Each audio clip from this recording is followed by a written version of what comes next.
Hello dear students, कैसे हो? एकदम मस्त। चलिए, सबसे पहले तो आप सबको ईद मुबारक मेरी तरफ से।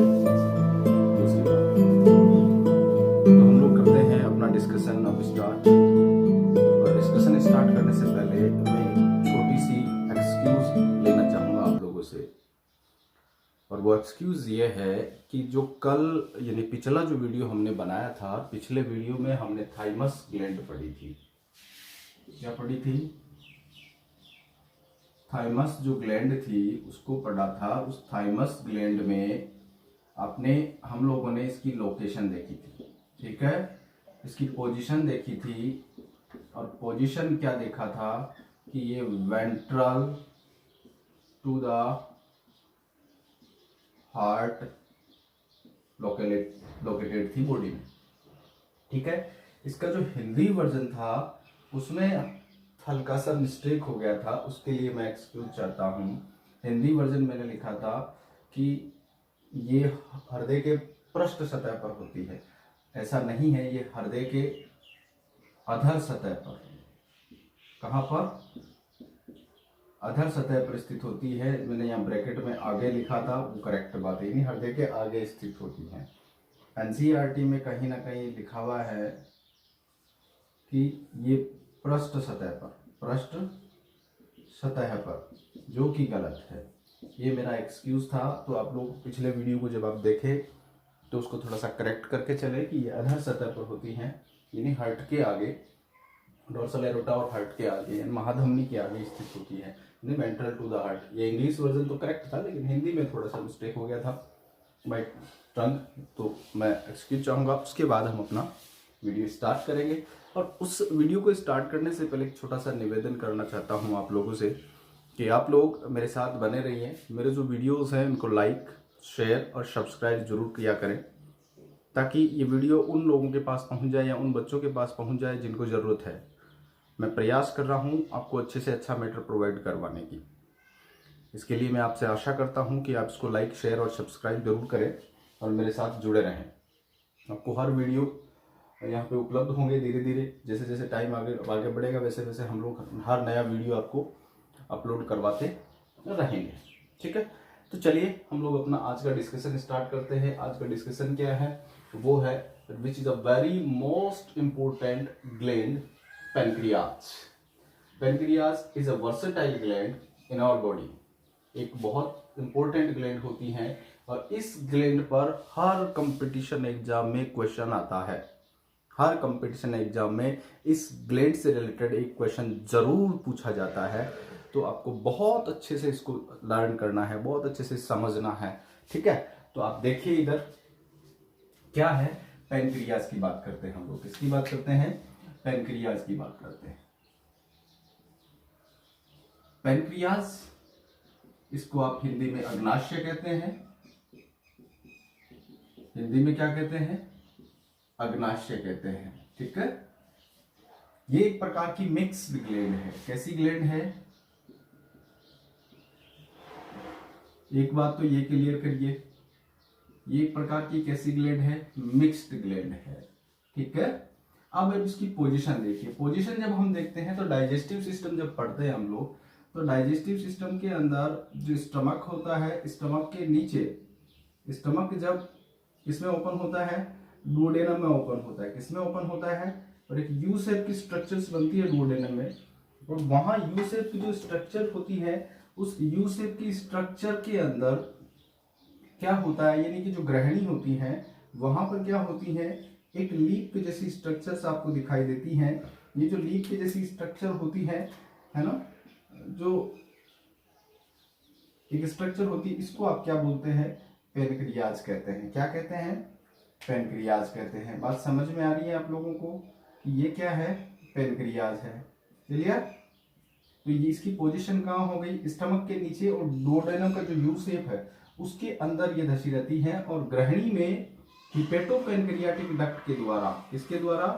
हिपेटोपेनक्रियाटिक डक्ट के द्वारा ऊपर से एक पाइप आ रही है जो हिपेटिक डक्ट होती है, या उसको सिस्टिस कोलिडोकस भी कहते हैं। और इधर से ये जो पेनक्रियाज से जाने वाली डक्ट होती है से पैनक्रियाटिक डक्ट कहते हैं। दोनों डक्ट आपस में मिल जाती हैं और किसमें खुलती हैं? छोटी आंत, जिसको ग्रहणी या डोडेनम कहा जाता है, उसमें ओपन होती है। तो ये आपका क्या है? पैनक्रियाज है। ये क्या है? पैनक्रियाज है, ठीक है। ये आपका क्या है? स्टोमक है। और ये क्या है? डुओडेनम, डुओडेनम है, ठीक है। और ये जो है हिपेटोपेनक्रियाटिक, ये हिपेटोपेनक्रियाटिक डक्ट है। कौन सी डक्ट है? जिससे ये डुओडेनम के अंदर ओपन होती है। तो हमें इसकी पोजीशन समझ में आ गई कि इसकी पोजीशन कहाँ है। मैंने बोला ये एक मिक्स ग्लैंड है, क्लियर बात। दूसरी बात ये क्या है? इसकी पोजीशन देखिए आपने, पोजीशन कहाँ है? स्टमक के नीचे, वो डुओडेनम के यू शेप में। कहाँ पर स्थित है? डुओडेनम के यू शेप में। मिक्स्ड ग्लैंड क्यों है, इसके लिए ऊपर हम लोग थोड़ी सी चर्चा करते हैं। क्यों हम लोग इसको मिक्स ग्लैंड कहते हैं? क्योंकि जो पैनक्रियाज होता है, पैनक्रियाज के अंदर दो प्रकार की सेल होती है, जो एक्सोक्राइन भी होती हैं, कैसी होती हैं, और दूसरी सेल्स जो होती है वो क्या होती है? एंडोक्राइन भी होती है। कैसी होती है? एक्सोक्राइन भी होती है और एंडोक्राइन भी होती है। इसका जो एक्सोक्राइन पार्ट होता है वो 99% होता है, और एंडोक्राइन पार्ट जो होता है ओनली 1% होता है। ओनली कितना होता है? 1% होता है। इसके जो 99% एक्सोक्राइन पार्ट होता है उसको क्या कहा जाता है? एसिनी कहते हैं। क्या कहते हैं? एसिनी कहा जाता है। और एंडोक्राइन जो पार्ट होता है उसे आइसोलेट ऑफ लैंगरहैंस कहा जाता है। आइसोलेट ऑफ लैंगरहैंस कहते हैं। क्या कहते हैं? यानी कि लैंगरहैंस की द्वीपिकाएं। क्या कहा जाता है? लैंगरहैंस की द्वीपिकाएं। क्या कहा जाता है इनको? जो कि 1% होता है। क्या होता है? 1% होता है। बात समझ में आ गई? तो मिक्स्ड ग्लैंड है पहला पॉइंट। इसकी पोजीशन सेकंड कहाँ है? डुओडेनम में है। थर्ड इसका जो पॉइंट है वो क्या है? ओरिजिन देखते हैं हम लोग। अगर इसके ओरिजिन की बात करें तो ये एंडोडर्मली ओरिजिनेट होती है। कैसी होती है? उत्पत्ति में अंतःजरण स्तर से बनती है। और इसकी पोजीशन कहाँ बताया मैंने आपको? उदर गुहा में, यानी कि जो एब्डोमिनल कैविटी है, एब्डोमिनल कैविटी में बिहाइंड द स्टमक, यानी कि आमाशय के पीछे, ठीक है। उदर गुहा में आमाशय के पीछे होती है। ओरिजिन देखो कैसा होता है इसका? एंडोडर्मल होता है। कैसा होता है? ओरिजिन कैसा होता है इसका? एंडोडर्मल होता है। तो आई होप आपको ये बात समझ में आई होगी। ये मिक्स ग्लैंड है, क्लियर। इसका 99% पार्ट क्या है? एक्सोक्राइन है, जिसको आप एसिनी कहते हैं। 1% पार्ट यानी 1% पार्ट जो क्या है वो एंडोक्राइन है, ठीक है, जिसको आप लोग आइसोलेट ऑफ लैंगरहैंस कहते हैं। और 99% जो पार्ट है वो क्या है इसका? वो एक्सोक्राइन है, जिसे आप लोग क्या कहते हैं?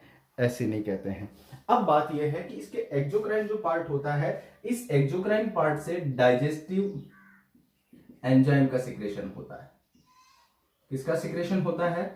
और ये इससे सिक्रेट होने वाला जो एंजाइम है, जिससे जो जूस सिक्रेट होता है, जिसको हम लोग पैनक्रियाटिक जूस कहते हैं, और ये सबसे स्ट्रॉन्गेस्ट जूस होता है जो कंप्लीट फूड का डाइजेशन कर सकता है, ठीक है। और इसके जो आइसोलेट पार्ट है, जिसे लैंगरहैंस की आइसोलेट्स कहते हैं, इसमें 4 प्रकार की सेल्स होती है। कितने प्रकार की सेल्स होती है? जनरली जो लैंगरहैंस की जो आइसोलेट है इसमें 4 प्रकार की सेल्स होती है। इन चारों प्रकार की सेल्स को हम alpha cell, beta cells, delta cell और पॉलीपेप्टाइड पैनक्रियाटिक सेल कहा जाता है। तो आप इधर देखिए बोर्ड पर, एक डायग्राम से आपको समझाना चाहता हूं कि इसका एक्सोक्राइन जो पार्ट है वो किस प्रकार से बॉडी के अंदर लोकेलेट रहता है, ठीक है। जो अपनी पैनक्रियाटिक डक्ट है उसके अंदर किस हिसाब से इसमें कौन कौन सी सेल होती है। अगर हम लोग इसका डायग्राम देखेंगे इसके आइसोलेट का, तो हमको पता चलेगा कि जो आइसोलेट्स होता है वो कुछ इस प्रकार का होता है, ठीक है। इसके आइसोलेट के अंदर ऐसी सेल्स होती हैं, 4 प्रकार की सेल होती हैं, और उसके चारों तरफ क्या होता है? एसिनीज प्रेजेंट होती है। क्या प्रेजेंट होती है? एसिनीज प्रेजेंट होती है। बीच बीच में क्या होता है? आइसोलेट्स ऑफ लैंगरहैंस होता है। ये एसिनीज है, ठीक है। ये क्या है? सारी की सारी एसिनीज है जो एक्सोक्राइन पार्ट बनाएगी पैनक्रियाज का, ठीक है। और ये बीच में जो है वो क्या है? एंडोक्राइन पार्ट, जिसको हम लोग लैंगरहैंस आइसोलेट कहते हैं। मैं आपको अलग अलग कलर से ड्रॉ करके दिखा रहा हूं कि कौन कौन सी सेल कहाँ कहाँ मौजूद होगी इसके अंदर, ठीक है। चारों प्रकार की सेल्स को मैं आपको बताऊंगा।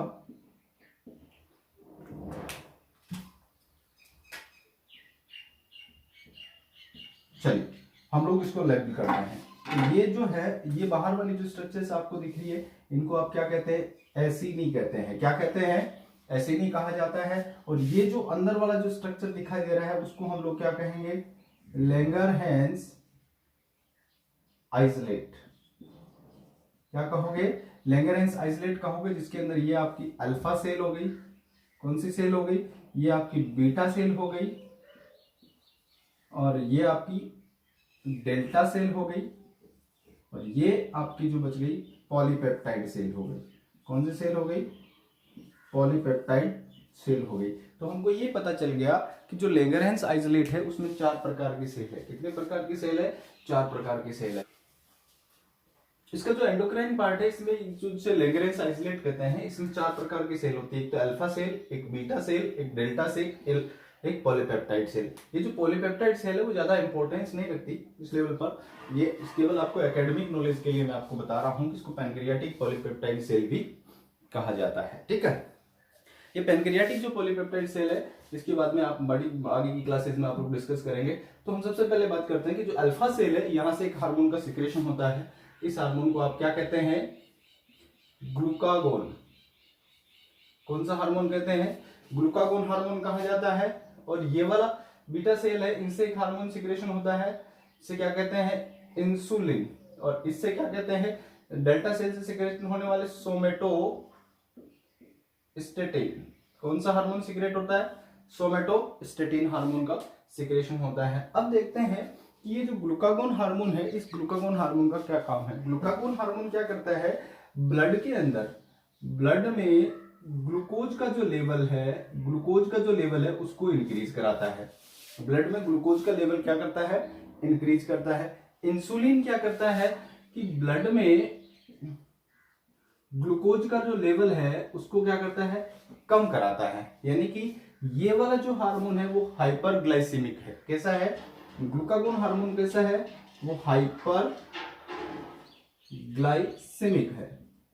कैसा हार्मोन है, हाइपरग्लाइसेमिक है। और ये वाला इंसुलिन जो है वो कैसा है, हाइपोग्लाइसेमिक।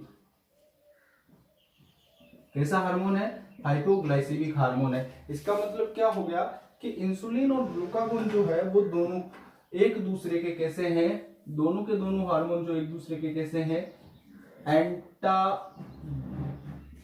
है। कैसे हैं, एंटागोनिस्ट हार्मोन है। और एंटागोनिस्ट हार्मोन वो होते हैं जो एक दूसरे के अपोजिट फंक्शन करते हैं, सेम मेटाबॉलिक, या जिनका एक दूसरे के अपोजिट फंक्शन होता है सेम मेटाबॉलिक एक्टिविटी पर, उसको आप लोग क्या कहते हैं, एंटागोनिस्ट हार्मोन कहते हैं। आपने ऐसे एंटागोनिस्ट हार्मोन पहले भी पढ़े थे, जिसमें थायरोकैल्सिटोनिन और पैराथॉर्मोन जो थे वो एंटागोनिस्ट हार्मोन थे। ये भी क्या है, इंसुलिन और ग्लूकागोन जो दोनों के दोनों क्या है, एंटागोनिस्ट हार्मोन है। तो हमको ये समझ में आ गया कि पैनक्रियाज जो ग्लैंड है वो पैनक्रियाज ग्लैंड मिक्स ग्लैंड है। इसकी पोजीशन क्या है, एब्डोमिनल कैविटी में बिहाइंड द स्टमक, यानी स्टमक के पीछे है। कैसे है, स्टमक के पीछे है, यानी मिश्रित ग्रंथि हो गई। और इसका 99% पार्ट, यानी 99% जो पार्ट है वो क्या है, एक्सोक्राइन है, यानी कि बहिस्त्रावी है।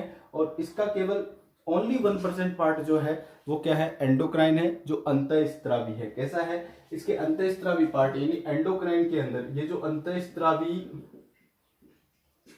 पार्ट है, इस अंतःस्त्रावी पार्ट में जो को क्या कहते हैं हम लोग, लैंगरहैंस की द्वीप समूह कहते हैं। और इस लैंगरहैंस की द्वीपीय आइसोलेट्स के अंदर 4 प्रकार की सेल है, alpha cell, beta cell, delta cell, polypeptide cell. Alpha cell से ग्लूकागोन का सिक्रेशन होता है, बीटा सेल से इंसुलिन का सिक्रेशन होता है, और डेल्टा सेल से सोमेटोस्टेटिन का सिक्रेशन होता है, और पॉलीपेप्टाइड सेल से पैनक्रियाटिक पॉलीपेप्टाइड हार्मोन का सिक्रेशन होता है। ठीक है, this is not important for us, but we are discuss only about academic knowledge. अब हम थोड़ा सा इसके ऊपर डिस्कस करते हैं कि अल्फा सेल की 20% यानी कितना परसेंट होती है, अल्फा सेल 20% होती है, बीटा सेल कितना परसेंट होती है, 70% होती है, डेल्टा सेल 5% होती है, पॉलीपेप्टाइड जो सेल होती है ये भी 5% होती है। तो इनका कई बार परसेंटेज भी पूछा जा सकता है कि how much percent are present in the isolate of the Langerhans alpha cell. ठीक है, अल्फा सेल कितना प्रतिशत होती है आइसोलेट के लैंगरहैंस में,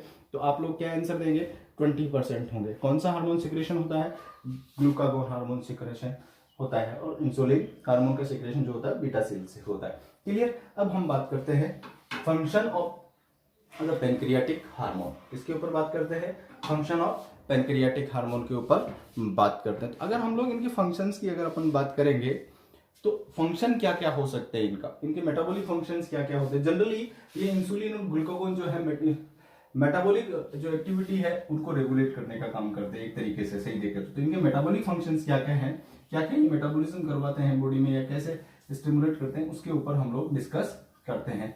तो इंसुलिन जो है उसके ऊपर अपन बात करते हैं। सबसे पहले तो वेरी इंपॉर्टेंट हार्मोन जो मतलब बहुत ज्यादा इंपॉर्टेंट है अपने बॉडी के अंदर, ठीक है, और इसके ऊपर एग्जाम के व्यू से देखें तो बहुत ज्यादा क्वेश्चंस भी इंसुलिन के ऊपर आते हैं। तो इंसुलिन को डिस्कस करते हैं कि इंसुलिन कैसे बॉडी में फंक्शन करता है, उसके बाद में हम लोग ग्लूकागन और अदर हार्मोन्स के ऊपर डिस्कस करेंगे।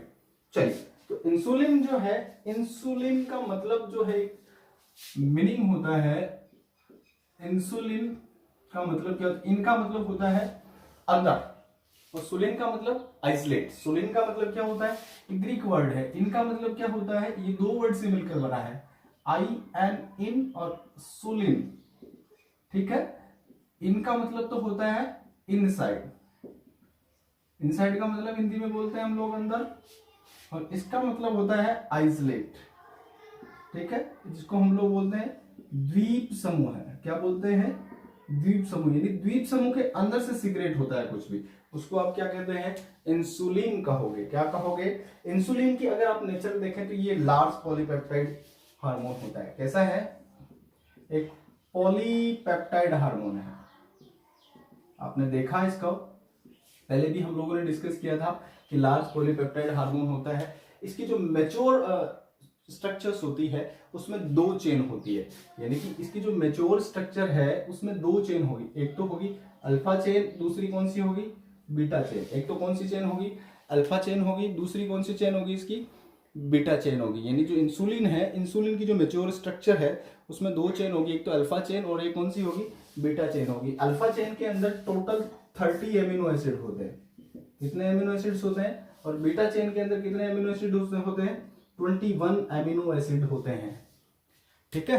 अल्फा चेन में कितने एमिनो एसिड्स होते हैं, 30 एमिनो एसिड्स होते हैं, और बीटा चेन में कितने एमिनो एसिड्स होते हैं, 21 एमिनो एसिड्स होते हैं। और दोनों के दोनों जो चेन है वो आपस में डाइसल्फाइड बॉन्ड के द्वारा, किसके द्वारा, डाइसल्फाइड बॉन्ड के द्वारा जुड़ी रहती है, ठीक है। कौन सा बॉन्ड होता है इनके बीच में, डाइसल्फाइड बॉन्ड होता है। कौन सा बॉन्ड होता है, और डाइसल्फाइड बॉन्ड वहां वो होता है जो मतलब जहां सल्फर होता है, क्या होता है, सल्फर होता है। जैसे सिस्टीन वगैरह जो है अमीनो एसिड्स होते हैं, जिन अमीनो एसिड्स में सल्फर होते हैं, और वो जो जब दोनों एक दूसरे के आमने सामने आ जाते हैं तो उनमें डाइसल्फाइड बॉन्ड बनता है। तो इंसुलिन की जो मैच्योर स्ट्रक्चर्स होती है उसके अंदर टोटल 51 एमिनो एसिड्स होते हैं। टोटल कितने होते हैं, टोटल एमिनो एसिड्स का नंबर कितना हो गया, टोटल यानी कुल 51 एमिनो एसिड होते हैं। कितने एमिनो एसिड होते हैं, हालांकि इसकी इमेच्योर जो स्ट्रक्चर होती है उसमें एक और पॉलीपेप्टाइड होती है, इसे सी पेप्टाइड कहते हैं, जिसके बारे में हम लोग बायोटेक्नोलॉजी जब पढ़ेंगे उसमें डिस्कस करेंगे। इसका मतलब कि बायोटेक्निक मेथड से कैसे इसको सिंथेसाइज किया जाता है, इसके बारे में हम लोग चर्चा करते हैं। इसकी जनरल डिस्कशन में मैंने आपको बताया कि इंसुलिन, इनका मतलब अंदर से, सोलिन आइसोलेट, पॉलीपेप्टाइड, पॉलीपेप्टाइड का मतलब क्या हो गया कि ये अमीनो एसिड से बना है। एक लार्ज पॉलीपेप्टाइड है जिसके अंदर दो चेन है, एक तो क्या है अल्फा चेन जिसमें 30 एमिनो एसिड है, एक है बीटा चेन जिसमें 21 एमिनो एसिड है। दोनों चेन आपस में एक डाइसल्फाइड बॉन्ड के द्वारा जुड़ी रहती है, ठीक है। और मैंने बताया कि डाइसल्फाइड बॉन्ड कब बनते हैं, जब दो ऐसे कोई एमिनो एसिड जिनमें सल्फर कंटेंट हो, दोनों आमने सामने आ जाते हैं तो डाइसल्फाइड बॉन्ड का फॉर्मेशन होता है। तो ये बात आपको क्लियर हो गई होगी। आप, आई होप कि आप लोग इस बात को समझ रहे होंगे। अब मैं थोड़ी सी इसके बारे में स्ट्रक्चर बता देता हूँ कि जो इंसुलिन है, इंसुलिन की सबसे पहले जो मतलब कि प्राइमरी जो स्ट्रक्चर है, ठीक है, वैसे इसका सबसे पहले जो है वो पता लगाया था बेंटिंग और बेस्ट ने। इसके बारे में सबसे पहले पता किसने लगाया था, बेंटिंग एंड बेस्ट, दो साइंटिस्ट थे जिन्होंने इंसुलिन के बारे में सबसे पहले पता लगाया था। और इसकी जो प्राइमरी स्ट्रक्चर है, प्राइमरी स्ट्रक्चर है वो दी थी फ्रेडरिक सेंगर ने। किसने दी थी? फ्रेडरिक सेंगर ने दी थी। इसके लिए नोबेल प्राइज दिया गया था। क्या दिया गया था? ये नोबेल प्राइज विनिंग डिस्कवरी थी, यानी कि इंसुलिन की जो प्राइमरी स्ट्रक्चर है वो फ्रेडरिक सेंगर ने दी थी और ये एक नोबेल प्राइज विनिंग डिस्कवरी थी। आपको याद रखना है कि फ्रेडरिक सेंगर को 2 बार नोबेल प्राइज मिला लाइफ साइंस में। फ्रेडरिक सेंगर को दूसरी बार नोबेल प्राइज मिला था जीनोमिक स्ट्रक्चर के लिए। किसके लिए? जीनोमिक स्ट्रक्चर के लिए दूसरी बार नोबेल प्राइज मिला था। तो फ्रेडरिक सेंगर जो है, जिनको 2 बार नोबेल प्राइज दिया गया था, एक बार तो दिया गया था इंसुलिन की प्राइमरी स्ट्रक्चर के लिए और दूसरी बार दिया गया था जीनोमिक स्ट्रक्चर के लिए। किसके लिए? जीनोमिक स्ट्रक्चर के लिए। तो ये किसकी मतलब कि जनरल डिस्कशन था। एक क्वेश्चन कई बार और भी आता है कि इंसुलिन को सबसे पहले क्रिस्टलाइज किसने किया था? वो किया था एबल ने। किसने किया था? एबेल एक साइंटिस्ट थे जिन्होंने इसको सबसे पहले क्रिस्टलाइज किया था। क्या किया था? क्रिस्टलाइज किया था। तो इंसुलिन को सबसे पहले क्रिस्टलाइज करने वाले जो साइंटिस्ट है वो कौन है? एबल है। इसके बारे में सबसे पहले पता लगाने वाले साइंटिस्ट कौन है? बेटिंग और बेस्ट है। इसकी प्राइमरी स्ट्रक्चर देने वाले जो साइंटिस्ट है वो कौन है? इसकी प्राइमरी स्ट्रक्चर को प्रोवाइड करवाने वाले जो साइंटिस्ट है वो साइंटिस्ट है फ्रेडरिक सेंगर, जिनको उनके इस काम के लिए उनको क्या प्रोवाइड करवाया गया? नोबेल प्राइज अवार्ड दिया गया था। क्या दिया गया था? नोबेल प्राइज दिया गया था। और नोबेल प्राइज मतलब कि फ्रेडरिक सेंगर को 2 बार मिला था। कितनी बार मिला था? 2 बार मिला था। ठीक है, तो ये बात आई होप आपको अच्छे से क्लियर हुआ होगा। ठीक, आगे बात समझ में। तो आगे बढ़ते हैं हम लोग इसके ऊपर, इसके फंक्शंस देखते हैं। अब देखते हैं हम इसके मेटाबॉलिक फंक्शन क्या क्या है, मतलब कि इंसुलिन कैसे बॉडी में फंक्शन करता है। तो इसकी मेटाबॉलिक फंक्शन की अगर अंदर हम लोग देखें इंसुलिन के कि कैसे ये मेटाबोलाइज जो फंक्शन है उनको रेगुलेट करता है, तो इसका जो मेटाबॉलिक फंक्शन है उसके ऊपर डिस्कशन करने पर पहला जो इसका फंक्शन है, अगर इसकी मेटाबॉलिक फंक्शन की बात करें, ठीक है, किसकी बात करें? मेटाबॉलिक फंक्शन की अगर अपन बात करें तो पहला फंक्शन है किसके ऊपर? कार्बोहाइड्रेट। कार्बोहाइड्रेट पे ये कैसे फंक्शन करता है देखिए आप लोग।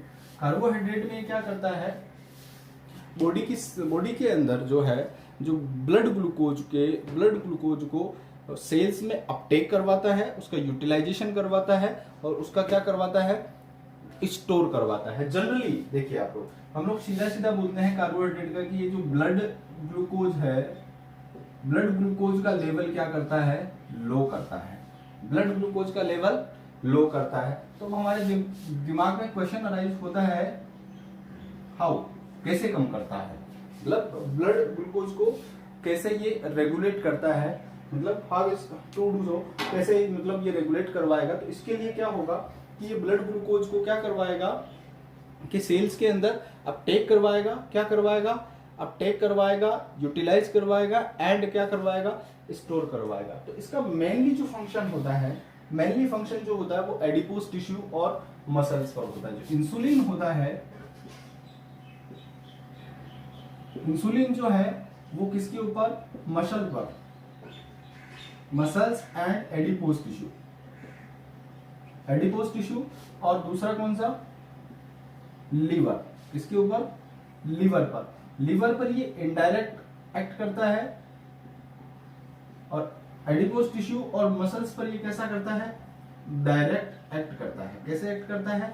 लेकिन इसका ज्यादा इफेक्ट नहीं होता ब्रेन सेल्स पर और आरबीसी पर। आरबीसी पे और ब्रेन सेल पे इन पे कोई ज्यादा इफेक्ट नहीं होता है। मेनली ये फंक्शन किसके ऊपर करता है? मसल्स और एडिपोज टिश्यू पर। और लिवर पर ये कैसा इफेक्ट करेगा? इनडायरेक्टली। इनके ऊपर कैसा इफेक्ट करेगा? ये डायरेक्टली करेगा। तो अब इनके अंदर ये करवाता कैसे है? इसका कार्बोहाइड्रेट को कैसे रेगुलेट करवाता है? नंबर 1, जो ग्लूकोज है, ग्लूकोज को क्या करवाता है? अपटेक करवाता है। क्या करवाता है? अपटेक करवाता है, यूटिलाइज करवाता है, यूटिलाइज करवाता है एंड क्या करवाता है? स्टोर करवाता है। क्या करवाता है? अपटेक करवाता है, यूटिलाइज करवाता है, यानी यूटिलाइजेशन करवाता है एंड देन स्टोर करवाता है। क्या करवाता है? यूटिलाइजेशन एंड स्टोर करवाता है। लेकिन देखिए, मान लीजिए ये सेल है, मान लीजिए ये क्या है? कोई सेल है, ठीक है, और ये अपना ब्लड है। ये क्या है? ब्लड है। ब्लड में जो ग्लूकोज है, ये जो ग्लूकोज है, इस ग्लूकोज को सबसे पहले जब इंसुलिन पेनक्रियास से सिक्रेट होगा, क्या होगा, पेनक्रियास से सिक्रेट होगा, तो इस इंसुलिन को कहाँ डिफ्यूज करवाएगा, ये कहाँ करवाएगा डिफ्यूज, सेल के अंदर, यानी कि सेल इस ग्लूकोज को सेल के अंदर डिफ्यूज होने के लिए फैसिलिटेट करेगा। ये एक प्रकार का डिफ्यूजन है, और ये फैसिलिटेट डिफ्यूजन होता है, सुसाध्य मिश्रण होता है। जब ये ग्लूकोज इधर आएगा तो यहाँ पे कोई स्पेसिफिक प्रोटीन होगी जो ग्लूकोज को अंदर की तरफ क्या करवाएगा, डिफ्यूज करवाएगा। तो ये एक प्रकार का कैसा है, फैसिलिटेट डिफ्यूजन होता है। कैसा डिफ्यूजन होता है, तो जैसे जैसे ब्लड के अंदर इंसुलिन का लेवल बढ़ेगा तो ब्लड में जो डिजोल्व ग्लूकोज है उस ग्लूकोज को क्या करेगा, ये ब्लड में जो जो ग्लूकोज सफर कर रहा है उस ग्लूकोज को ये क्या करवाएगा, अपटेक करवाएगा इनटू द सेल, ठीक है, by the facilitate diffusion, by the facilitate diffusion. अब यहाँ पर प्रॉब्लम क्या है कि अगर हम लोग कंटिन्यूअस ब्लड से ग्लूकोज सेल के अंदर भेजते रहेंगे तो इसका क्या हो सकता है, रिवर्स डिफ्यूजन भी होना स्टार्ट हो सकता है। इसका क्या हो सकता है, रिवर्स डिफ्यूजन भी स्टार्ट होना हो सकता है। तो अब इस चीज को रोकने के लिए क्या किया जाता है कि जैसे ही सेल के अंदर ग्लूकोज पहुंचेगा तो इसका फॉस्फोराइलेशन करवा दिया जाएगा, और इसको किस में कन्वर्ट करवा दिया जाएगा, ग्लूकोज 6 फॉस्फेट में कन्वर्ट करवा दिया जाएगा। आपको पता है इसे हम लोग एक्टिव ग्लूकोज भी कहते हैं, क्या कहते हैं, this is also called active glucose. इसको क्या करवा दिया, फास्फोराइलेशन करवा दिया। फास्फोराइलेशन करवाने के कारण क्या होगा कि ये वापस बैकवर्ड मतलब ग्लूकोज ब्लड के अंदर नहीं जा पा गया। तो इंसुलिन का एक काम तो हमें यहाँ समझ में आ गया कि ब्लड ग्लूकोज का जो लेवल है वो कैसे कम करवाता है, बाय द अपटेक। तो body cell from the blood of glucose को क्या करवाएगा, बॉडी ब्लड से अपटेक करवाएगा, क्या करवाएगा, सेल्स के अंदर लेकर जाएगा। अब आपको पता है कि इसका क्या होना है, फास्फोराइलेशन हो जाएगा, इससे ग्लूकोज 6 पार्ट फॉस्फेट बन जाएगा, it is called active glucose. ये ग्लूकोज आपको पता है कि जो प्लांट फिजियोलॉजी में या आपने पढ़ा होगा, वो फास्फोराइलेशन जो है या ऑक्सीडेटिव फास्फोराइलेशन जो होता है उसके अंदर आपने देखा होगा ग्लाइकोलाइसिस की जो फर्स्ट साइकिल है उसके अंदर ग्लूकोज को सबसे किसमें कन्वर्ट किया जाता है, ग्लूकोज 6 फास्फेट में। एंड ग्लूकोज 6 फास्फेट से आप लोग एटलीस्ट क्या बनाएंगे, पाइरूवेट बनाते हैं, क्या बनाते हैं, पाइरूवेट बनाएंगे, ठीक है। 3 कार्बन मॉलिक्यूल का एक जो केमिकल कंपाउंड होता है जिसको पाइरूवेट कहते हैं। पाइरूवेट को एटलीस्ट किसमें कन्वर्ट किया जाता है, एसिटाइल कोएंजाइम ए में किसमें कन्वर्ट किया जाता है, और enter into the Krebs cycle. कौन सा साइकिल, क्रेब्स साइकिल में। एंड देन इससे कुछ वो NADP और FAD या जो बनते हैं उनको हम लोग कहाँ लेके जाते हैं, ETS में। एंड देन क्या प्रोड्यूस करवा लिया जाता है, ATP, क्या प्रोड्यूस करवा लिया जाता है। तो ग्लूकोज का हमें एक फंक्शन तो समझ में आ गया इंसुलिन का कि ये क्या करवाता है कि अपटेक करवाता है। सेकंड जो फंक्शन था वो यूटिलाइजेशन का मतलब क्या करवा दिया इसने, ग्लूकोज का ऑक्सीडेशन करवा दिया, और क्या प्रोडक्शन करवा दिया, ATP का प्रोडक्शन करवा दिया। किसका प्रोडक्शन करवा दिया, ATP का प्रोडक्शन करवा दिया। ये बात तो हमें क्लियर हो गई, ठीक है।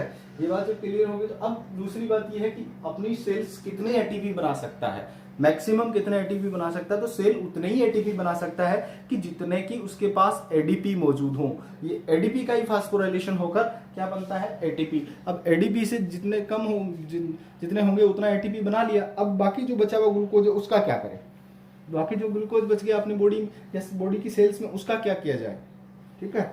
तो बाकी की जो बची हुई जो ग्लूकोज है उसको ये क्या करवाता है, मोटिवेट करवाता है इस ग्लूकोज को किसमें कन्वर्ट करने में, ग्लाइकोजन में। किसमें कन्वर्ट करने में, यानी कि ये जो बॉडी की सेल है, बॉडी की जो सेल है इस सेल को किसमें कन्वर्ट करवाएगा, बॉडी की सेल के अंदर जो ग्लूकोज एक्स्ट्रा बच गया है ATP बनने के बाद में उसको किसमें कन्वर्ट करवाएगा, ग्लाइकोजन में कन्वर्ट करवाता है। किसमें कन्वर्ट करवाता है, ग्लाइकोजन में, which is stored in the muscle and liver cell. ये ग्लाइकोजन किसमें स्टोर हो जाएगा, लीवर सेल में, और दूसरा किसमें, मसल्स में। किसमें स्टोर हो जाएगा, लीवर सेल में इसके वॉल्यूम का 5% ग्लाइकोजन स्टोर होता है, और मसल्स में इसके वॉल्यूम का 1% ग्लाइकोजन स्टोर होता है। लेकिन अगर आप एब्सोल्यूट ग्लाइकोजन स्टोरेज की बात करेंगे तो वो लीवर में मसल सेल्स में ज्यादा स्टोर होगा, क्योंकि मसल सेल्स की जो अमाउंट है वो लीवर सेल से ज्यादा होती है। मसल सेल्स की जो क्वांटिटी होती है वो लीवर सेल की कंपेयर में क्या होती है, ज्यादा होती है। तो एब्सोल्यूट जो ग्लाइकोजन है वो मसल सेल में ज्यादा होगा, लेकिन परसेंटेज की अगर बात करेंगे तो वो लीवर सेल में ज्यादा होगा।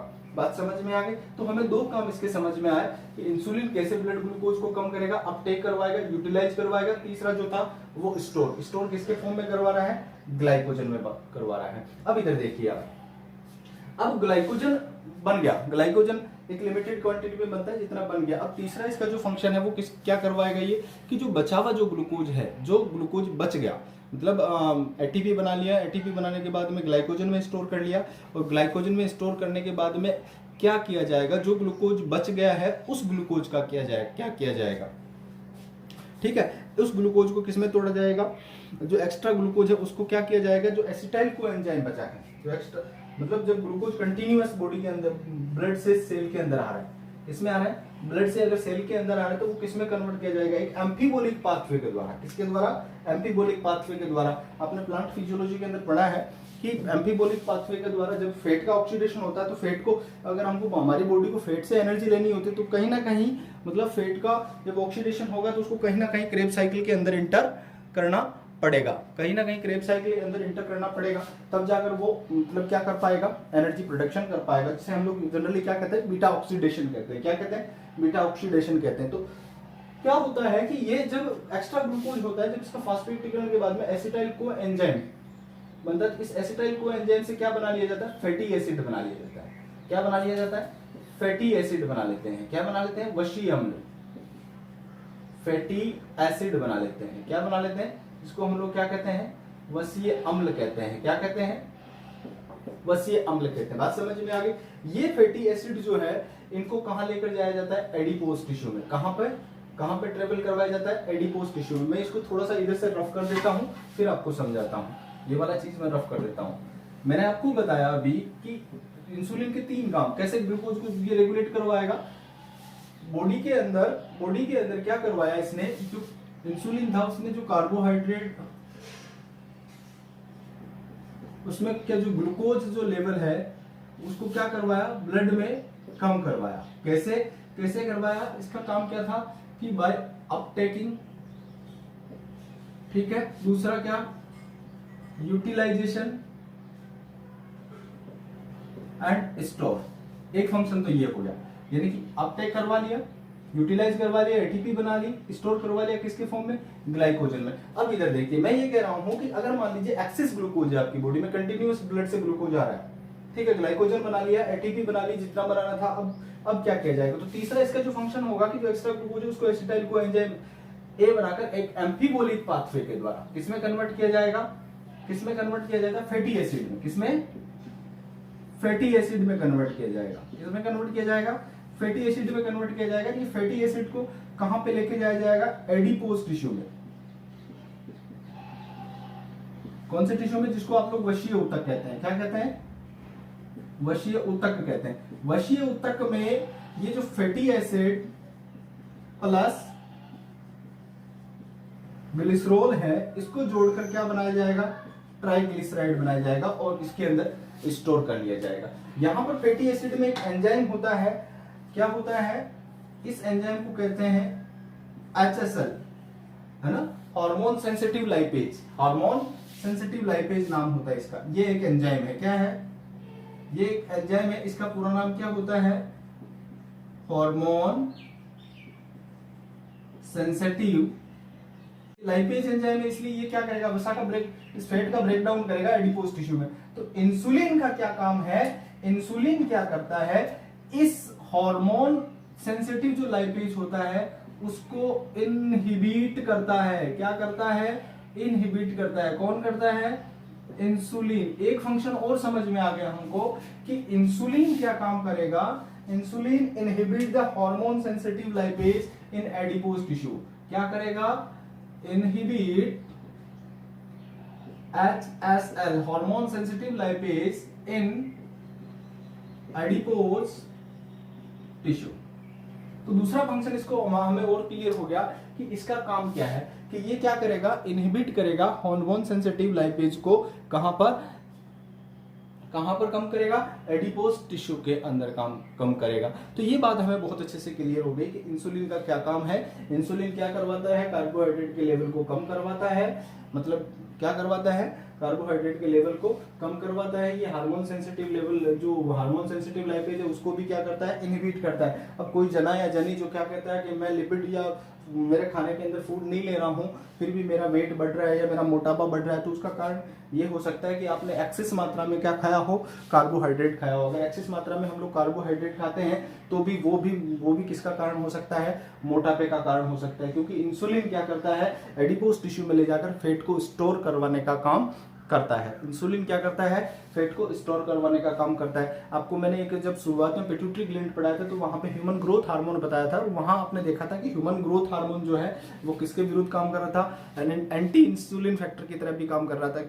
क्यों काम कर रहा था कि वहां पर वो क्या कर रहा था, एडिपोज टिश्यू से इस फैट को बाहर निकाल रहा था और ब्लड के अंदर ट्रेवल करवा रहा था नेफा फॉर्म के रूप में। किसके फॉर्म में रूप में, नॉन एस्टरिफाइड फैटी एसिड के फॉर्म में, ताकि बॉडी की जो सेल्स है वो लिपिड से एनर्जी लेती रहे। क्योंकि इंसुलिन क्या करता है, उसके अगेंस्ट काम कर रहा है, ठीक है, तो उसके अगेंस्ट काम कर रहा है और हार्मोन सेंसिटिव लाइपेज को क्या करता है, इनहिबिट करता है, ताकि ये क्या करता है, ताकि ये क्या करे कि जो फैट है वो एडिपोज टिश्यू में स्टोर होती रहे। अब बात देखिए तीसरा इसका जो फंक्शन है ये क्या करता है, insulin facilitate the absorption of the amino acids. Insulin क्या करता है, facilitate the absorption of the amino acid and transport into the cell, that means it is induce या it is stimulate the proteins anabolism. ये किसको बढ़ाता है, protein anabolism को भी इंक्रीज करता है। इसका इस फंक्शन को देखिए। तीसरा फंक्शन क्या है कि ये जो अपनी बॉडी के अंदर जो अमीनो एसिड्स होते हैं वो अमीनो एसिड्स क्या होंगे भाई, इंसुलिन जो है उनको क्या करवाएगा, एब्जॉर्ब करवाएगा। ये क्या करवाएगा, it facilitate absorption of amino acids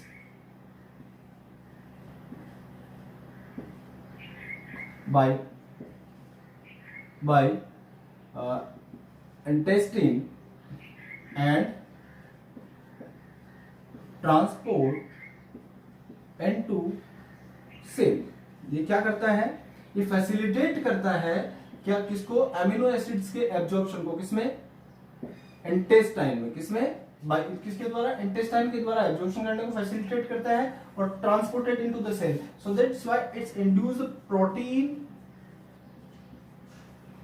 synthesis. किसको इंड्यूस करता है, प्रोटीन सिंथेसिस या प्रोटीन एनाबोलिज्म। इसको प्रोटीन जो एनाबोलिज्म है उसको क्या करता है, स्टिमुलेट करता है। क्या करता है, प्रोटीन एनाबोलिज्म को इंसुलिन स्टिमुलेट करता है। तो आई होप आपको ये बहुत अच्छे से समझ में आया होगा कि जब प्रोटीन अमीनो एसिड्स जो है प्रोटीन के अंदर जाएंगे तो इनको क्या किया जाएगा, वापस सेल के अंदर जाएंगे तो फिर इनको एक लीनियर कंडीशन में अरेंज किया जाएगा और फिर क्या बनाया जाएगा कि प्रोटीन सिंथेसिस किया जाएगा अपनी बॉडी में। तो मैंने आपको बताया कि इंसुलिन का क्या काम है बॉडी के अंदर, क्या मेटाबॉलिक इसके फंक्शंस हो सकते हैं, इसके मेटाबॉलिक फंक्शन कौन कौन से होते हैं। इसके मेटाबॉलिक फंक्शन में आपने देखा कि ये ग्लूकोज का लेवल ब्लड में कम करता है, पहले uptaking, utilization and storage in the cell. दूसरा क्या काम है, इनहिबिट एचएसएल यानी कि हार्मोन सेंसिटिव लाइपेज को क्या करता है, एडिपोज टिश्यू में कम करता है, ताकि क्या हो कि वहां पर हम लोग ट्राइग्लिसराइड या फैट का स्टोरेज एडिपोज टिश्यू में कर सके।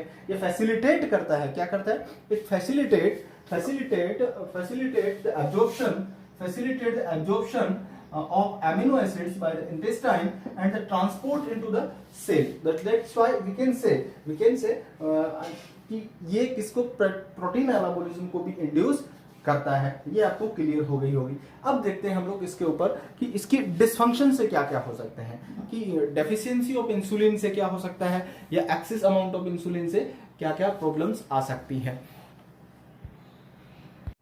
तो इंसुलिन की जो एबनॉर्मलिटीज है उससे क्या क्या हो सकता है, यानी कि डिसफंक्शन ऑफ इंसुलिन क्या क्या हो सकते हैं।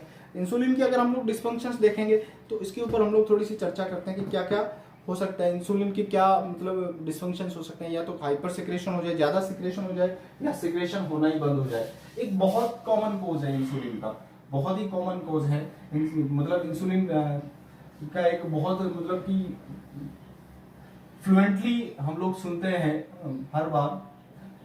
अधिकतर जने जो हैं, कई जने जो हैं, अधिकतर जने जो हैं इस प्रॉब्लम से सफर करते हैं। इसको हम लोग जनरली डायबिटीज मेलाइटस कहते हैं। क्या कहते हैं, डायबिटीज मेलाइटस कहते हैं। डायबिटीज मेलाइटस एक बड़ी क्रिटिकल प्रॉब्लम है, बड़ी ही क्रिटिकल प्रॉब्लम है जो इंसुलिन के कारण होती है। किसके कारण होती है, इंसुलिन के कारण होती है। अब होती कैसे है या क्या होती है डायबिटीज मेलाइटस, इसको थोड़ा सा समझते हैं। यानी कि डेफिशिएंसी ऑफ इंसुलिन की अगर अपन बात करते हैं, किसकी बात करते हैं? डेफिशिएंसी ऑफ, अगर इंसुलिन की बात करें हम लोग, अगर इंसुलिन की बॉडी में कमी हो जाती है तो क्या हो जाता है? एक जनरल सा कोज है जिसको हम लोग क्या कहते हैं कि जिसको डायबिटीज मेलाइटस कहते हैं। क्या कहते हैं? डायबिटीज। अगर इसकी मान लो क्या हो जाए, अमाउंट लो हो जाए ब्लड के अंदर, क्या हो जाए, कम अमाउंट हो जाए, तब क्या प्रॉब्लम होती है? डायबिटीज मेलाइटस हो जाता है। क्या हो जाता है? इसको हम लोग क्या कहते हैं? जनरली शुगर डिजीज भी कहते हैं। क्या कहते हैं? शुगर डिजीज भी कहा जाता है, शुगर की बीमारी भी कहते हैं इसको। एक्चुअली में होता क्या है कि एक जो फास्टिंग ब्लड ग्लूकोज का लेवल होता है, जनरली फास्टिंग जो ब्लड ग्लूकोज का लेवल होता है वो 70 मिलीग्राम परसेंट से लेकर 100 मिलीग्राम परसेंट होता है। मतलब एक फास्टिंग, एक नॉर्मल आदमी का जो ब्लड ग्लूकोज का जो लेवल होता है वो कितना है? 70 मिलीग्राम परसेंट से लेकर 100 मिलीग्राम परसेंट लेवल का होता है। खाने के बाद अगर इसका लेवल होता है वो 100 मिलीग्राम परसेंट से, जिसे पीपी लेवल कहते हैं, 100 मिलीग्राम से 140 मिलीग्राम लेवल होता है। ठीक है, ये दो मतलब एक स्टैंडर्ड डेटाज हैं अपने पास कि एक मतलब नॉर्मल ब्लड जो ग्लूकोज होता है उसका लेवल होता है 70 मिलीग्राम से 100 मिलीग्राम परसेंट होता है। लेकिन अगर फास्टिंग की बात हम खाने के बाद देखें, फास्टिंग का तो ये होता है, खाने के बाद अगर हम देखें तो क्या होगा कि 100 मिलीग्राम से 140 मिलीग्राम परसेंट तक ब्लड ग्लूकोज का लेवल हो सकता है, ब्लड ग्लूकोज का लेवल हो सकता है। तो अब क्या होता है कि कोई ऐसे दो मतलब ओकेजन जो एक वीक के अंतराल पर हो, कितने वीक के अंतराल पर हो? एक वीक के अंतराल पर हो, कोई ऐसा मतलब ऐसे ओकेजन जो एक वीक के अंतराल पर हो, और उन ओकेजन्स पर अगर ब्लड का ग्लूकोज 200 मिलीग्राम परसेंट से ज्यादा है। कितने मिलीग्राम परसेंट से ज्यादा है? कोई दो ओकेजन जो एक वीक के अंतराल पर होते हैं, उनका अगर वीनस ब्लड के अंदर, किसमें?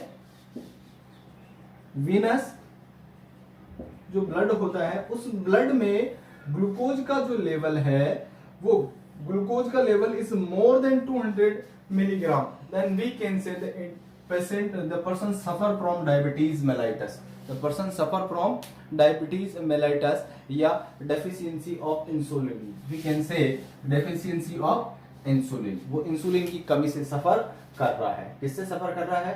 मैंने आपको क्या बोला कि जनरल जो ब्लड है, ब्लड के अंदर ग्लूकोज का लेवल होता है वो 70 मिलीग्राम परसेंट से 100 मिलीग्राम परसेंट होता है। कुछ बुक्स में 110% भी लिखा हुआ है, 110 मिलीग्राम परसेंट भी लिखा हुआ है।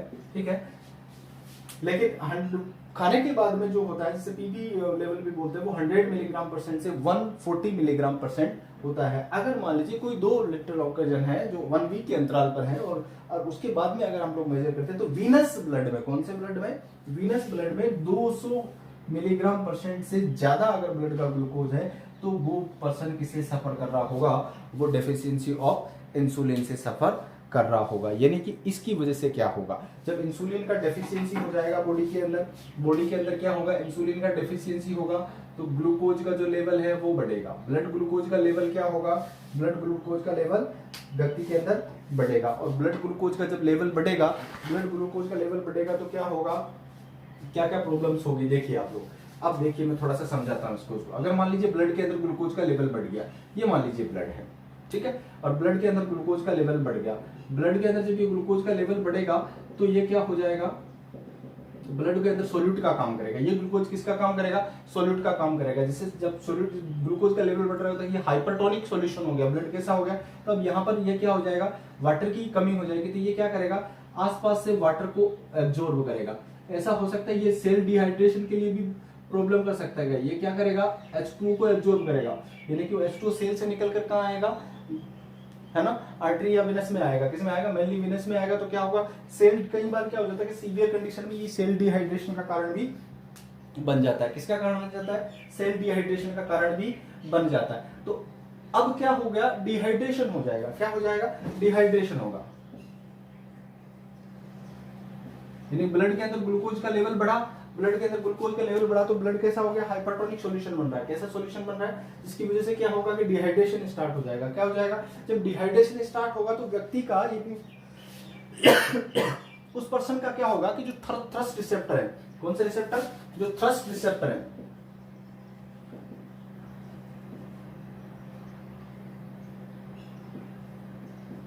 थ्रस्ट रिसेप्टर है वो क्या हो जाएंगे, एक्टिव हो जाएंगे, और उसको बार बार क्या लगेगी, प्यास लगेगी, क्या लगेगी, तो उसकी वजह से, इस डिहाइड्रेशन की वजह से थ्रस्ट रिसेप्टर एक्टिव हो जाएंगे और उसको क्या हो जाएगा, पॉलीडिप्सिया हो जाएगा। क्या हो जाएगा, पॉलीडिप्सिया हो जाएगा। ग्लूकोज का लेवल ब्लड में बढ़ा, उसने क्या किया, वाटर को एब्जॉर्ब करना शुरू किया, डिहाइड्रेशन स्टार्ट हो गया, थ्रस्ट रिसेप्टर एक्टिव हो जाएंगे, और जैसे ही थ्रस्ट रिसेप्टर एक्टिव हुए तो उसको क्या हो गया, पॉलीडिप्सिया हो गया। क्या हो गया, पॉलीडिप्सिया वाली प्रॉब्लम हो जाएगी। अब दूसरी बात सुनिए, जब ब्लड के अंदर क्या होगा कि ब्लड का वॉल्यूम बढ़ेगा। अब ये वाटर जैसे जैसे क्या होगा, वाटर एब्जॉर्ब करेंगे तो इसमें क्या होगा कि ब्लड का जो वॉल्यूम है वो भी क्या होगा, इंक्रीज होगा। इसी दूसरा एक फैक्टर देखिए, एक फैक्टर आपको समझ में आया कि पॉलीडिप्सिया हो जाएगा, दूसरा फैक्टर देखिए कि ब्लड जो वॉल्यूम है वो भी क्या होगा, इंक्रीज होगा। ब्लड वॉल्यूम इंक्रीज होगा, ब्लड वॉल्यूम इंक्रीज होगा तो क्या होगा, GFR बढ़ेगी। क्या बढ़ेगी, ग्लोमेरुलस फिल्ट्रेट रेट बढ़ेगी, और ग्लोमेरुलस फिल्ट्रेट रेट बढ़ेगी तो क्या होगा, यूरिन आउटपुट भी क्या हो जाएगा, बढ़ जाएगा। यूरिन यानी उसको बार बार पेशाब लगेगी। एक जना या जनी जो भी है जिसको इंसुलिन डेफिशिएंसी हो रही है, वो ये भी कह रहा है कि मुझे बहुत बार बार पेशाब लग रही है और बार बार पेशाब लग रहा है, तो उसको बार बार प्यास भी लगेगी, तो पानी भी ज्यादा पीता है, तो यूरिनल भी बहुत ज्यादा जाता है। तो इसको क्या बोलोगे हम लोग, पॉलीयूरिया। इसको क्या हो गया, पॉलीडिप्सिया हो गया, पॉलीयूरिया हो गया। क्या हो गया, पॉलीयूरिया हो गया। अब तीसरी बात देखिए, तीसरी बात क्या है कि जब यूरिया हो जाएगा तो ब्लड के अंदर से ग्लूकोज का लेवल बढ़ रहा है, यानी कि रीनल ब्लड के अंदर अगर ब्लड ग्लूकोज का लेवल 100 मिलीग्राम परसेंट से ज्यादा हो गया रीनल ब्लड के अंदर, तो क्या हो जाएगा कि इस यूरिया के साथ, इसके साथ क्या होगा, यूरिन आउटपुट के साथ किसका सिक्रेशन होगा, ग्लूकोज का सिक्रेशन होगा, और ग्लूकोज का सिक्रेशन होगा तो इसको क्या कहोगे, ग्लाइकोसूरिया। ग्लाइकोसूरिया।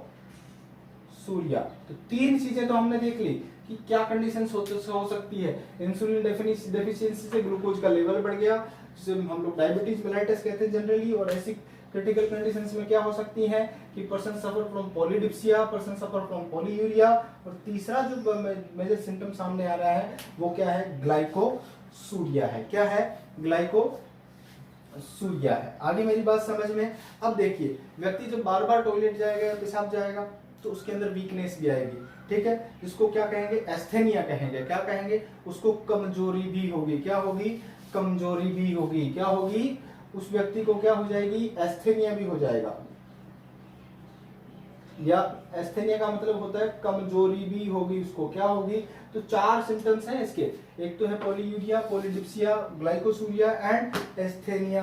तो ये यूरिन एक्सेस आउटपुट होने की वजह से क्या हो रहा है कि ग्लूकोज का लेवल, जो ग्लूकोज भी यूरिन के साथ बाहर सिक्रेशन हो रहा है। कब हो रहा है कि जब यूरिनल ब्लड के अंदर क्या हो गया, 180 मिलीग्राम से ज्यादा अगर ग्लूकोज का लेवल हो गया है, तो क्या हो गया कि ग्लूकोज किसके साथ सिक्रेट बाहर, मैक्सिस मात्रा में जो ग्लूकोज है वो किसके साथ बाहर निकलेगा, यूरिन के साथ बाहर निकलेगा, जिसको आप क्या कहोगे, ग्लाइकोसूरिया कहोगे। और इसकी वजह से, इन सभी समस्याओं की वजह से उसके अंदर क्या आ जाएगी, कमी भी आ जाएगी, क्योंकि बॉडी के अंदर जो ग्लूकोज है वो ग्लूकोज क्या ले नहीं पा रही, सेल के पास ग्लूकोज जाएगा नहीं तो एनर्जी नहीं मिलेगी, एनर्जी नहीं मिलेगी तो उसको क्या होगा कि कमजोरी आएगी, जिसको क्या कहेंगे, एस्थेनिया कहेंगे। क्या कहेंगे हम लोग, एस्थेनिया कहोगे। क्या कहोगे उसको आप लोग, एस्थेनिया कहोगे, जिसका मतलब क्या होता है, कमजोरी। क्या कहोगे, एस्थेनिया। एस्थेनिया का मतलब क्या हो गया, उसको कमजोरी हो गई। क्या हो गई, कमजोरी हो गई, कमजोरी भी आएगी। तो एक डायबिटिक जो पेशेंट होता है उसके साथ ये सिम्टम होता है, जो डेफिशिएंसी ऑफ इंसुलिन की वजह से होते हैं। किसकी वजह से होता है, डेफिशिएंसी ऑफ इंसुलिन की वजह से होता है। तो आई होप आपको ये बात बहुत अच्छे से समझ में आई होगी कि इंसुलिन की डेफिशिएंसी से क्या क्या प्रॉब्लम्स हो सकती है।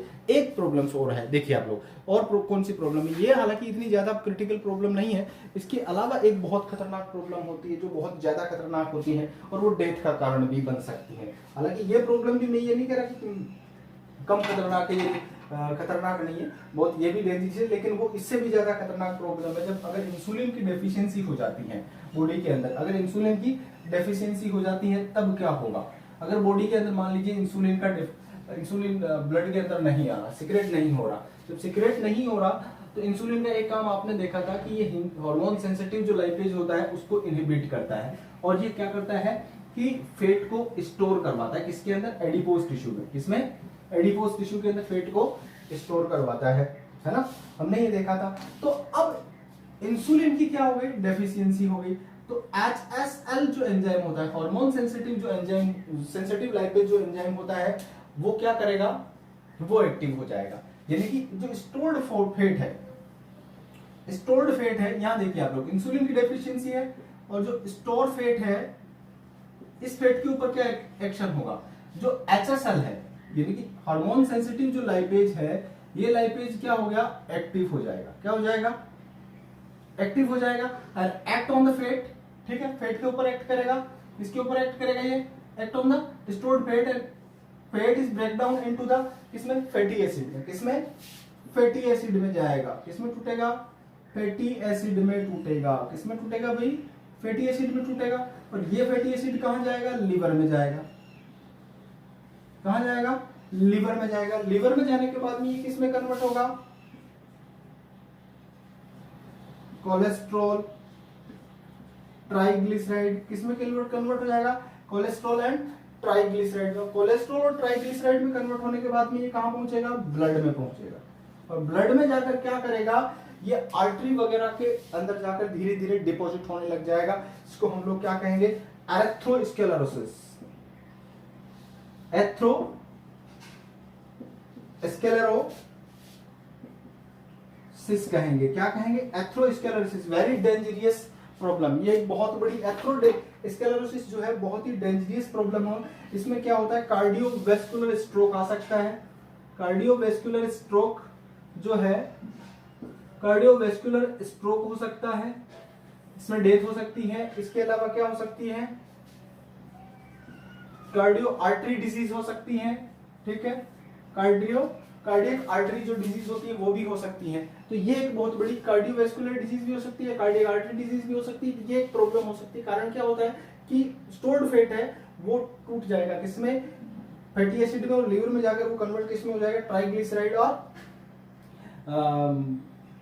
कोलेस्ट्रॉल में। और ये जो ट्राइग्लिसराइड कोलेस्ट्रॉल वो जाकर ब्लड के साथ फ्लो होंगे और जाकर धमनियों में जम जाएंगे। इससे क्या होगा, जो धमनियां हैं और वेन्स है, मेनली धमनियां जो है, आर्टरी जो है, उनकी इलास्टिसिटी क्या हो जाती है, कम हो जाती है, तो वो एक्सपेंड नहीं हो पाती, जिसकी वजह से आर्टरी डिजीज हो जाती है। कार्डियोवैस्कुलर स्ट्रोक भी आ सकता है। क्या आ सकता है, कार्डियोवैस्कुलर स्ट्रोक भी आ सकता है। चलिए एक चीज और देखिए, एक इससे भी खतरनाक जो प्रॉब्लम है वो देखते हैं हम लोग। क्या होता है कि अगर इंसुलिन की कमी हो जाती है, जो स्टोर्ड फैट है वो ब्रेक डाउन हो जाएगा। मतलब किसके अंदर, अगर इंसुलिन नहीं आता, ह्यूमन में इंसुलिन नहीं आता, तो ये इस स्टोर्ड फैट का क्या होगा, ब्रेक डाउन होगा। क्या होगा, ब्रेक डाउन होगा। किसमें, फैटी एसिड में। किसमें, फैटी एसिड में। किसमें ब्रेक डाउन होगा, स्टोर्ड फैट का किसमें होगा, फैटी एसिड में। और ये फैटी एसिड जो है वो किसमें कन्वर्ट हो जाएंगे, एसिटाइल कोएंजाइम ए में। किसमें कन्वर्ट हो जाएंगे, एसिटाइल कोएंजाइम ए में। जब हमको पता है कि हमारी बॉडी के अंदर से प्लांट, किसी भी लिविंग बीइंग के अंदर जब क्या होता है, जब आपने प्लांट फिजियोलॉजी पढ़ा था, तो जब किसी भी लिविंग बीइंग में क्या होता है कि ग्लूकोज के अलावा अगर आप फैट से एनर्जी लेना होता है तो फैट को कहीं ना कहीं मतलब कि उस ऑक्सीडेटिव फास्फोराइलेशन वाले पाथ में घुसना पड़ेगा, यानी कि क्रेब साइकिल में जाना पड़ेगा। तो जिसको हम लोग जनरली बीटा ऑक्सीडेशन कहते हैं। बीटा ऑक्सीडेशन में क्या होता है कि फैटी एसिड को किस में कन्वर्ट करवाया जाता है, एसिटाइल कोएंजाइम ए के थ्रू किसमें घुसाया जाता है, क्रेब साइकिल के अंदर घुसाया जाता है। तो ये जो है फैटी एसिड से एसिटाइल कोएंजाइम ए बनेगा। वहां पर क्या होगा, ये क्रेब साइकिल में एंटर करेंगे। जहां पर 3 चीजों का फॉर्मेशन होता है। नंबर 1, एक तो होता है एसीटोन का। किसका, बीटा ऑक्सीडेशन से किस का बनेगा, एक तो किसका बनेगा, एसीटोन का बनेगा। एक एसिटिक एसिड बनेगा। क्या बनेगा, एसिटिक एसिड बनेगा। और एक क्या बनेगा, beta hydroxy butyric acid. Beta hydroxy butyric acid बनेगा। क्या बनेगा, ब्यूटायरिक एसिड बनेगा, जिनको हम लोग क्या कहते हैं, कीटोन बॉडी कहते हैं। क्या कहते हैं, कीटोन बॉडी कहते हैं।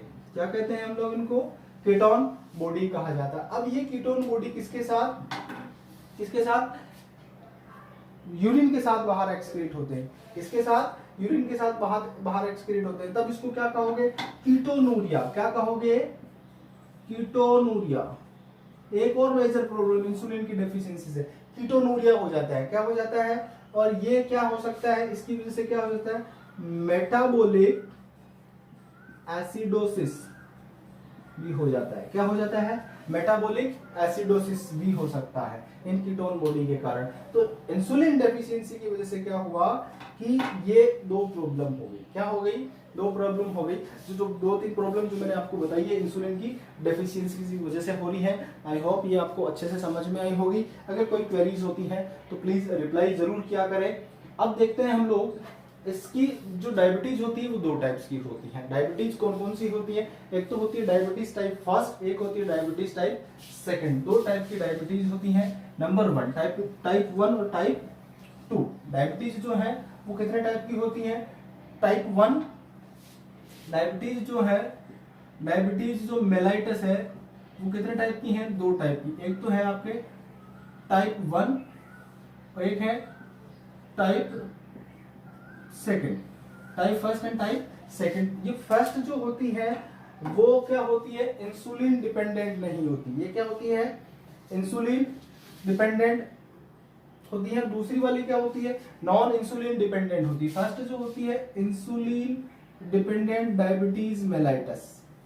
ठीक है, ये क्या होती है? इंसुलिन डिपेंडेंट डायबिटीज मेलाइटिस होती है। और ये non insulin dependent diabetes mellitus होती है। दूसरी वाली कौन सी होती है? नॉन इंसुलिन डायबिटीज मेलाइटस होती है। ये जुवेनाइल डायबिटीज भी होती है, या इनफैक्ट ये सिंस बर्थ से भी हो सकती है। किससे हो सकती है? या अर्ली एज में होती है। किसमें होती है? अर्ली एज में होती है, छोटे बच्चों में हो सकती है। इसको जुवेनाइल डायबिटीज भी बोलते हैं। ये सिंस बर्थ भी हो सकती है। इसमें क्या होता है कि इंसुलिन जो होता है, इंसुलिन की क्या हो जाती है? कमी हो जाती है। क्या हो जाती है? इंसुलिन की कमी हो जाती है और ब्लड के अंदर क्या होता है? ग्लूकोज लेवल बढ़ जाता है। इसका इलाज क्या होता है कि इसका ट्रीटमेंट कैसे किया जाता है? इसका ट्रीटमेंट किया जाता है कि इंसुलिन जो होता है, इंसुलिन का इंजेक्शन दिया जाता है। किसका इंजेक्शन दिया जाता है? इंसुलिन का इंजेक्शन दिया जाता है, या ऐसी कोई दवाई दी जाती है जिसमें डायरेक्टली इंसुलिन होता है। वो इंसुलिन ब्लड ग्लूकोज के लेवल को क्या कर देता है? मेंटेन कर देता है। अब इधर देखिए, जो टाइप 2 है, टाइप 2 एक बड़ी क्रिटिकल प्रॉब्लम होती है। वैसे आपकी बॉडी के अंदर इंसुलिन बराबर मात्रा में आ रहा है। इंसुलिन जैसे मान लीजिए आप पहले आपने क्या किया, इंसुलिन आपकी बॉडी के अंदर पैनक्रियाज जो है कंटिन्यूअस सिक्रेट कर रहा है, एक्सेस मात्रा में इंसुलिन आ रहा है। लेकिन क्या हो रहा है कि वो कैपेबल नहीं रहा कि ब्लड से ग्लूकोज का क्या करवा सके, अपटेकिंग करवा सके। तो इसका कारण क्या? इसीलिए हमने इसको बोला कि ये नॉन डिपेंडेंट इंसुलिन मेलाइटस है। इसमें क्या होगा कि जब ब्लड में इंसुलिन तो आ रहा है लेकिन वो कैपेबल नहीं रहा कि वो सेल्स को क्या करवा सके, अपटेक करवा सके, क्या? ग्लूकोज को। तो इसके लिए क्या हो गया, क्या रीजन रहा होगा इसका रीजन ये रहता है कि ये जो डायबिटीज मेलाइटस जो होती है, जो non dependent insulin diabetes mellitus होती है, इसमें क्या होता है कि ये जो रिसेप्टर्स होते हैं जो उन सेल के ऊपर जो इंसुलिन को एक्ट करते हैं, ग्लूकोज को कैच करने वाले रिसेप्टर होते हैं, वो इनएक्टिव हो जाते हैं। वो क्या हो जाते हैं? इनएक्टिव हो जाते हैं। ऐसी डायबिटीज के ट्रीटमेंट के लिए कुछ ऐसी मेडिसिन दिए जाते हैं जो उन रिसेप्टर को क्या कर सकता है? एक्टिव किया जा सकता है। और इस डायबिटीज का जनरली कंट्रोल किया जा सकता है कि वो एक्सरसाइज करे या कोई भी योगा या मेडिटेशन वगैरह करके इसको हम लोग क्या कर सकते हैं? कंट्रोल कर सकते हैं। तो ये दो टाइप की डायबिटीज मेलाइटस होती है। ठीक है, नंबर 1 टाइप 1, नंबर 2 टाइप 2। आपको एक अच्छा सा क्वेश्चन याद दिला देता हूं। 14 नवंबर को डायबिटीज डे मनाया जाता है। कौन सा? डायबिटीज डे जो होता है 14 नवंबर, 14 नवंबर को कौन सा डायबिटीज डे बनाया जाता है? कौन सा डे बनाया जाता है? डायबिटीज डे बनाया जाता है। ठीक है, डायबिटीज डे कब बनाया जाता है? 14 नवंबर को मनाया जाता है। अब देखिए, कई बार क्या होता है कि इंसुलिन की एक्सेस अमाउंट में आ जाता है। तो इंसुलिन जब एक्सेस अमाउंट में आता है तो क्या हो जाता है कि ब्लड में ग्लूकोज का लेवल बहुत ज्यादा गिर जाता है। मैंने अभी आपको डेफिशिएंसी बताई, अब मैं आपको छोटा सा एक लाइन में बता के जा रहा हूं कि इंसुलिन जो है अगर एक्सेस क्वांटिटी में आ गया तो एक्सेस क्वांटिटी में आने में इंसुलिन स्ट्रोक आ सकता है। क्या आ सकता है? इंसुलिन स्ट्रोक आ सकता है, और जिसकी वजह से क्या हो सकता है कि आदमी बेहोश भी हो सकता है। क्या हो सकता है? और कई बार तो क्या हो सकता है कि व्यक्ति की डेथ भी हो जाती है। क्या हो जाती है?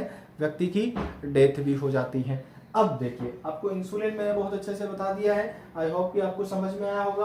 और ग्लूकागन की बात करता हूँ। ग्लूकागन दूसरा हार्मोन है जो अल्फा कोशिकाओं से सिक्रेट होता है। कौन सी सेल से सिक्रेट होता है? हमारी अल्फा सेल से सिक्रेट होने वाला हार्मोन होता है ग्लूकागन। ग्लूकागन जो है पेनक्रियाज की अल्फा सेल से सिक्रेट होता है, ठीक है। ये ग्लूकागन जो होता है वो कहां से सिक्रेट होता है? अल्फा सेल से। इसका काम क्या होता है? ये ब्लड जो ग्लूकोज है, ब्लड ग्लूकोज को क्या करता है? इंक्रीज करवाता है। ब्लड ग्लूकोज को क्या करता है? इंक्रीज करवाता है। इसको हम लोग हाइपरग्लाइसीमिक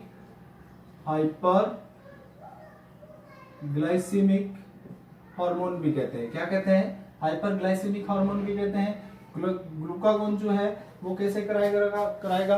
ग्लाइकोजिनोलाइसिस। किसके द्वारा ब्लड ग्लूकोज का लेवल बढ़ाएगा? एक तो होगा ग्लाइकोजिनोलाइसिस। किसके द्वारा? ग्लाइकोजिनोलाइसिस, यानी कि जो आपकी सेल्स के अंदर ग्लाइकोजन जो स्टोर्ड है उसको क्या करेगा? ब्रेक डाउन करवाएगा और किस में कन्वर्ट करवाएगा? ग्लूकोज में। ग्लाइकोजन को तोड़ेगा और ग्लूकोज में कन्वर्ट करवाएगा। दूसरा काम क्या होता है? ग्लूकोनियोजिनेसिस।